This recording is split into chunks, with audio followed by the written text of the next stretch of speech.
Show में एक बार फिर खुशामदेद। आपने जैसे बात की कि वो भी आमादा नहीं है बातचीत पे और इधर भी कोई ऐसे आसार नहीं है, लेकिन आसार दिखाई दिए जब हमारे वज़ीर आज़म शहबाज शरीफ साहब इमरान खान साहब को कहें कि अगर आप जेल में परेशान हैं तो आए हम मिलकर बात कर लेते हैं, तो उधर से उमर अयूब साहब कहें कि बात तब होगी जब हमारे बानी बाहर आएंगे जेल से। आज चांस था इद्दत मिन का केस वो उसमें कि वो रिहा हो जाएंगे। उम्मीदें पाकिस्तान तहरीक इंसाफ को बहुत ज़्यादा थी और खान आ रहा है, ट्रेंड चलाए जा रहे थे।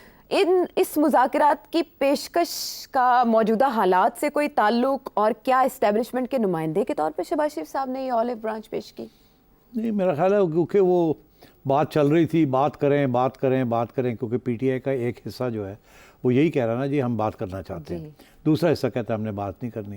वो तो आपस में उनकी लड़ाई झगड़े चल रहे हैं। वो भी 21-22 लोग जो है फॉरवर्ड ब्लॉक बना रहे हैं। कोई कहता है हमने एस्टैब्लिशमेंट के साथ बात करनी है, कोई कहता है हम गवर्नमेंट के साथ बात करने के लिए तैयार हैं, कोई कहता है हम किसी के साथ बात करने के लिए तैयार हैं। तो जितने लोग हैं उतनी पॉइंट्स ऑफ व्यू निकल रही है पीटीआई की तरफ। अब शहबाज शरीफ साहब ने जाहिर है इस मौके पे जहाँ ऑलरेडी ऑब्जेक्शन शुरू हो गए हैं मिलिट्री ऑपरेशन के खिलाफ, तो उस सिलसिले में उन्होंने ये जो ऑलिव ब्रांच ऑफर की है ये सियासी स्टंट है, चाल है। और वो लोग हाथ रख के यहाँ कि हम तो तैयार हैं करें, मगर आप उन्हें पता है कि उन्होंने मानना नहीं है। नहीं, और वो देखिए मान भी जाएं अच्छा तो क्या बात करेंगे, मुझे आप बताएं क्या बात होगी? आप जाएं हम मारना चाहते हैं।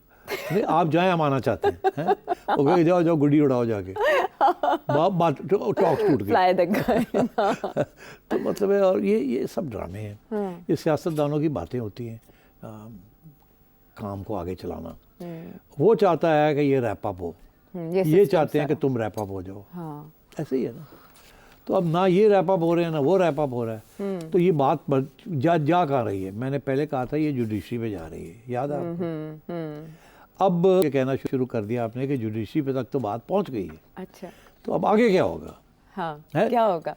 तो आगे अब मैं क्या कह सकता हूँ? मैं सिर्फ ये कह सकता हूँ कि जिस किस्म की सूरत हाल है हमें भूलना नहीं चाहिए श्रीलंका में क्या हुआ। अच्छे हालात नहीं हैं।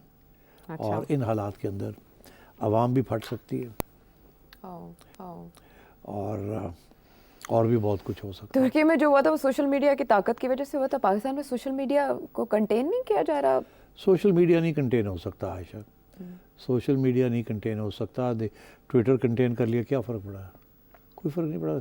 सब लोग जो कि पहले गन डाल रहे थे वो अभी भी वीपीएन के जरिए गन डाल रहे हैं। वीपीएन भी ब्लॉक हो जाएंगे, फायरवॉल मतलब गन से मेरा ये मुराद नहीं कि मैं समझता हूँ नहीं, मैं बकौल उनके लिए जिनके लिए ये कानून बन रहे हैं, तो वो क्या कर लेंगे उन कानून के साथ? क्या कर लेंगे? किसको पकड़ के फिर ले जाएंगे, फिर शोर पड़ेगा, फिर अदालतें छोड़ देंगी, फिर क्या होगा? अच्छा, तो ये मामला ऐसे नहीं हल होने वाला। अदालतें जो हैं इस वक्त एक इस किस्म के मोड़ पे आ गई हैं, उनके लिए पीछे हटना बड़ा मुश्किल हो गया। तो ये है कि इस वक्त बड़ा ज़रूरी हो गया है कि गवर्नमेंट, एस्टैब्लिशमेंट, जुडिशरी, ऑपोजिशन ये इकट्ठे हो जाएं, मुल्क को बचा लें।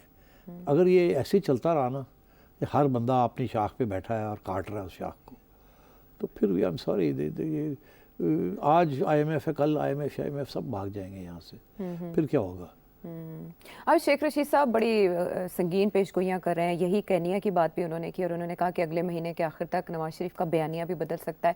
आपने जो सिचुएशन बताई सेठ साहब, हर कोई इंतहाई पोजीशन लिए हुए है, क्या ऐसे वक्त में ये हुकूमत ब्रिज बन सकती है इस्टेब्लिशमेंट और इमरान खान साहब के दरमियान? कंसेशन शहबाज शरीफ साहब कोई दिलवा सकते हैं इमरान खान साहब को एज अ पॉलिटिशियन, अगर समझदारी से काम लें? एक ही हल है इमरान खान के लिए कि ये लोग पहले घर जाएं, फिर इलेक्शन हो, फिर इमरान खान जीते और फिर इनको जेलों में डालें। इससे कम तो वो बात ही नहीं करते। इमरान खान साहब का मसला है, यानी कि वो इससे कम मानने को तैयार नहीं है। इससे कम मानने के लिए तैयार नहीं। आज वो एक्सेप्ट कर लें कि जमहूरी तरीके से इस मुल्क को चलाना है और कोई ना कोई कॉम्प्रोमाइज़ निकल आएगी। आज नहीं कल परसों इलेक्शन हो जाएंगे, इलेक्शन हो जाएंगे, इकॉनमी अपने पाँव पे खड़ी हो जाएगी। आज अगर इमरान खान डील करने के लिए तैयार हो जाए, 2 साल में इनको इलेक्शन मिल सकती है।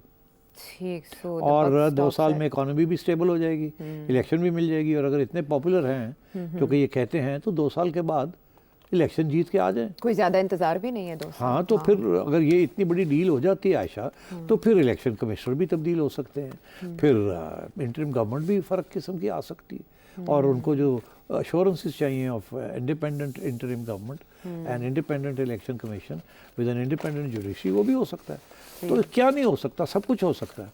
और मगर ये है कि ये नहीं कि हम मैं आया जीत के तो तुम सबको मैं अंदर कर दूंगा और एयर कंडीशनर भी नहीं दूंगा। बिल्कुल, जो बेशक आप बाद में करें, लेकिन पहले ऐलान ना करें, डराए ना। तो चले, नहीं, ये जो चार्टर तो बनाना पड़ेगा ना, चार्टर बनाना, और उसका फिर कोई किसी को गारंटी तो देनी पड़ेगी ना। वो कौन होगा जो गारंटी देगा? हाँ, बड़ा अच्छा सवाल है। ये गारंटी या सुप्रीम कोर्ट दे सकता है या एस्टैब्लिशमेंट दे सकता है। हाँ, ठीक है, तो फिर देखते हैं फिर किसकी बैठे साख ना, है। हाँ, एक नेशनल सिक्योरिटी काउंसिल बनाएं, खान साहब को भी बैठाएं, चीफ जस्टिस को भी बैठाएं, चारों चीफ जस्टिस को भी बैठाएं, सुप्रीम कोर्ट के चीफ जस्टिस को बैठाएं, तीनों सर्विस चीफ्स को बैठाएं, कैबिनेट को बैठाएं, बैठ के एक एजेंडे के तहत अपोजिशन के जो मेन लीडर्स हैं उनको भी बैठाएं, बैठ के और तय करें कि किस तरीके से मुल्क को बचाना है और चलाना है। और झूले ले लिए जिन्होंने लेने, अब जिनकी बारी है उनको दे दें।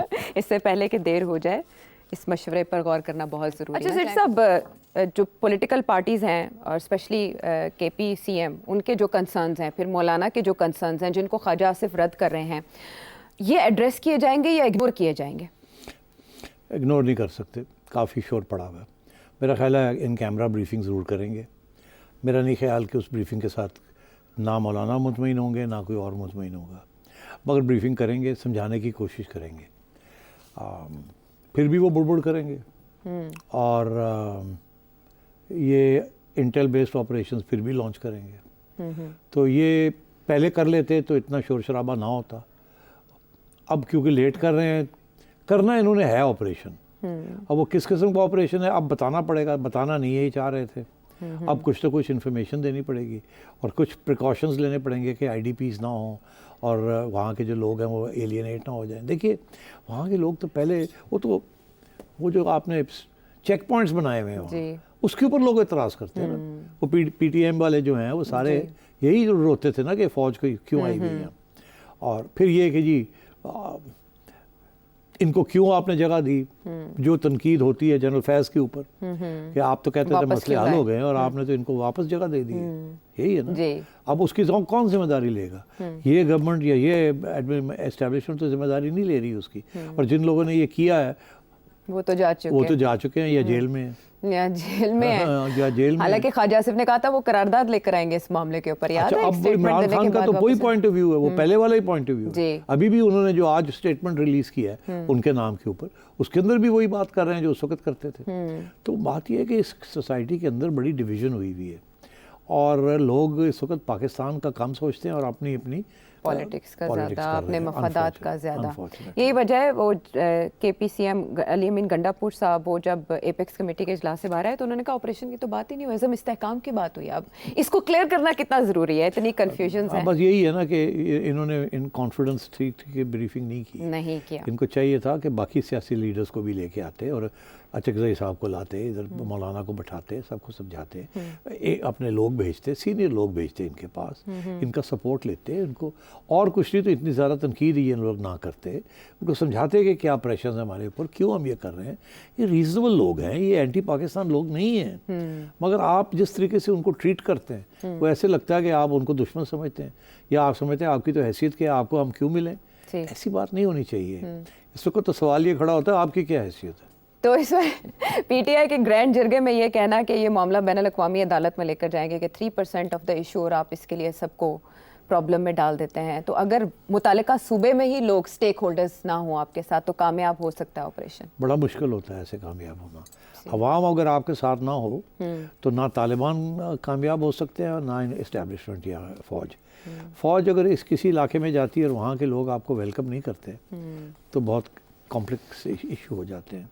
और इसी तरीके के साथ वो कहते क्या है, गुरिल्ला वॉरफेयर जो होती है उसके बारे में ये कहा जाता है, और तालिबान जो है ये गुरिल्ला वॉरफेयर करते हैं, एक्सपर्ट हैं उसके। हाँ, तो वो क्या होता है गुरिल्ला वॉरफेयर? वो कहते हैं गुरिल्ला वॉरफेयर वहीं कामयाब होता है जहाँ आप एक मछली की तरह समुंदर के अंदर तैरें। समुंदर मछली का घर है, मछली समुंदर में तैरती है। अगर वो ज़मीन पे आ जाए तो मर जाती है। तो गुरिल्ला वॉरफेयर वहीं कामयाब होता है जहाँ आवाम आपके साथ हो, क्योंकि आवाम समंदर है ना। तो बात ये है कि यहाँ इस किस्म के कॉम्प्लिकेशंस हैं कि आवाम जो है इन इलाकों में इस वक्त के खिलाफ हुई हुई है।